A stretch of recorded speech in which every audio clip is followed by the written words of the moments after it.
All right, no shortage of severe weather. What's Elsa doing now, Tim? Yeah, we've got a lot of active weather out there. Elsa made landfall a couple hours ago in the Big Bend area of Florida, and it is moving north. It did make landfall as a tropical storm, even though it strengthened overnight to a Category 1 hurricane. As it's over land now, it's away from its fuel source. We expect it to weaken slowly as it heads into Georgia and eventually into the Carolinas in the coming days. Picking up forward speed as well. Notice the winds are dropping down to 40 miles per hour by this evening.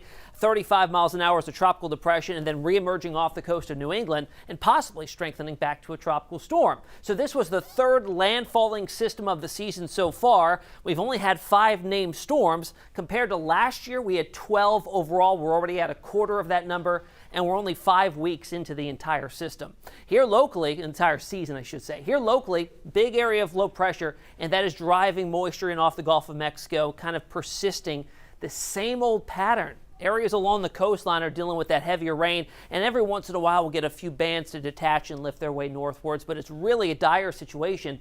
Down to the south, Matagorda County is in that flash flood watch, and there's been warnings up today. This is a 6-hour radar estimate of rainfall totals, over 9 inches. That's an 1.5 hour rainfall rates in 6 hours worth of time. So that's a lot of rain coming on down. That's what's fallen, and look what's still to come. Right on through Saturday afternoon, we're looking at another 6 to 8 to 9 inches, maybe locally higher than that. So that flash flooding risk is high down to the southwest, not only today, but into tomorrow as well. And that does stretch a little farther to the north with the slight risk of flash flooding all the way up through Houston. Now, temperatures with the cloud cover, the rain chances have remained well below average. We should be in the mid-90s.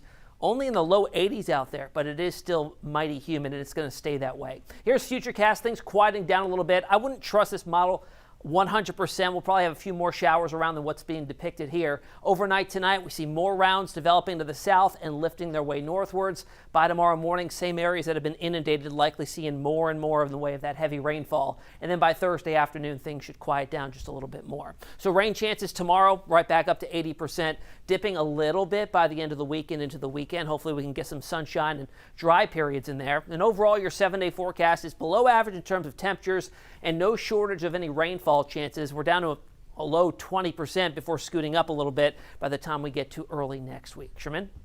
All righty, looks like it's going to be sloppy, messy, especially along the coast. Absolutely. Thanks, Tim.